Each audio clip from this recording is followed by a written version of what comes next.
Welcome back to Hans von TCG, where today we're going to be going over some of the secondary effects of Pokemon's MSRP increases across their booster packs and booster boxes. So let's get into it.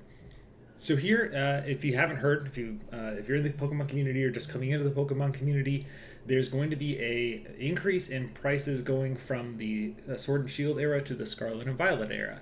And before it was around $144 for a booster box. That's going up to $161, and packs themselves are going up to, I believe, $459.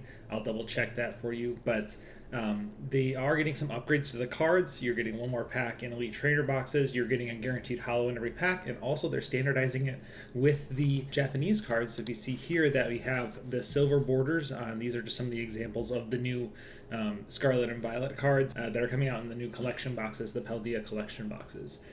So with that, Pokemon is increasing the price, and people speculate all the time, does that mean that Sword and Shield, they already said they're going to keep the same prices for those, even if they're still in the Pokemon Center, etc. But does I really want to sit down and talk a few things through those right now. So I'm just going to be going through some of the Sword and Shield sets as I discuss this, and you see a massive increase in price here in Evolving Skies this past freaking week. I went from like 280 to like 330. It's just going absolutely crazy. I don't know what happened, but in literally 6 months it has more than doubled in price, more than double MSRP. It's crazy. And outside of Evolving Skies, you'd expect, okay, there's lesser sets in Sword and Shield era. There's some good sets, but what does it do now that we increase them that are ones that are still in print? And I think if you look at it in this perspective, it's like, okay, a deal before on a booster box was, around $100 or $40 less than MSRP approximately. And now that you move it up to 160, that's going to become the new normal. And whether or not those cards are printed, that's just what people are going to be start expecting to pay. And so when you look at, okay, I'm going to be paying 160 for this, what is the deal now? The deal is around 120. And it's still that same minus $40. That's approximate profit margins. But I'm seeing this across all the Sword and Shield sets that are just kind of converging around that, if not going higher for the sets that were older. So if you look here at Chilling Reign, which was already kind of going crazy a little bit in the past few months, but if you see here on the graph, going all the way up to 131, and that's pretty crazy. That's over $30. That is a 30% increase in a 3-month period. And Chilling Reign has been getting a lot of hype because, it has lots of great arts, etc. I've talked about it a bunch on my channel, but still, it's really being set up there. And if we go across the board, every single Sword and Shield set is now over $100. Every single one. Even Battle Styles, I'll go into that in a little bit. But Fusion Strike here, also up to 122. That is just skyrocketing. Lost Origin, guess what? Above $120 now, $126. This is going to be the new normal. $120 for a booster box, and that's my hot take for today. And I think even if these are printed more, this is going to be the general settling point for anything now in the Scarlet and Violet era, for any LGS that needs to make money, etc. I'd like to see where that moves in the future, but I just have to imagine that the prices that they're being sold or on wholesale to what they're going to be on the shelf are going to be settle around there. Even Silver Tempest, which was the most recent set, has been going up from $100 here all the way up to $120. Like, that is still, it's consistent across the board. Every single set is doing this. And like I said before, Battle Styles, look at this, $107. You couldn't find this for over $90 a couple months ago. And you look here in the past 3 months, going from $88 all the way up to $103 now.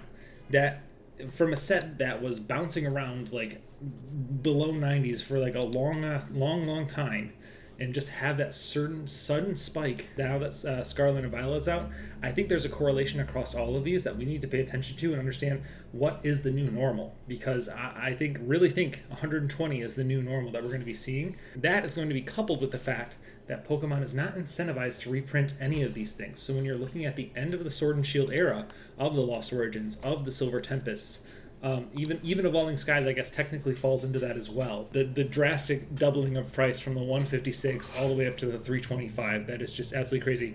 My dog Bear over there is coughing in the background. He's pretty cute. Come on here, buddy. So Bear's going to join us for the last going over here. So I say Pokemon is not really incentivized, again, to reprint these or print to demand, because they're not going to be making the same profit margins, and they're going to be selling these lower at wholesale, and I think it's just going to become a thing that it just trickles off. These received their initial prints, large amounts of them, and some product will trickle in, but I don't think we'll see any major huge booster box releases of these. And that's one of my other bold predictions from there. You know, you snuffling. This is a pretty short video that I wanted to go over this, but coupling this with the fact that now Pokemon's saying that they're having supply chain issues, go check out Pokevault's video. He just went over that. They said a lot with a little in there, but I'll link it below. I just think that this is a really cool phenomenon to see. And for collectors, people who rip packs, people who keep sealed, people who keep... You're going to be all done? People who buy singles, this is going to really impact the market. And it's just a crazy new time, the Wild West. No more yellow borders, all silver borders, guaranteed holos, more expensive packs. And also, if you didn't see, in the Pokemon Center Elite Trainer boxes, they're going to have two promos. One of them is going to have a Pokemon Center stamp on it, and the other one's going to have just the normal arts, which were really cool, by the way, with the Koraidon and the Miraidon. And they don't contain any more packs, though, because they're still a normal set, so you still only get 11, and then they retail for $60. So, guys, let me know what you think about this. I think this is a great opportunity to buy into these sets, especially Chilling Reign, Fusion Strike. The ones that were in the latter half of the Sword and Shield era that aren't going to be receiving huge other reprints from my perspective, and the fact that there's going to be a new normal of the sets. This is going to be a huge opportunity before these like boom up here, because these are going to be in short supply and high demand because of their great pull rates, alternate arts, as well as their nostalgia from the Sword and Shield era. So thanks again, guys, for watching another video from me, Hans Von TCG. Love bringing you guys updates, and I really want to follow this along, see where this is going, because I really think this is going to be impactful on investments as well as how we spend our collection dollars. So please remember to like, comment, subscribe. Let me know in the comments what you think about this and what you expect the Pokemon market to do here in the next year. Thanks, guys. Peace out.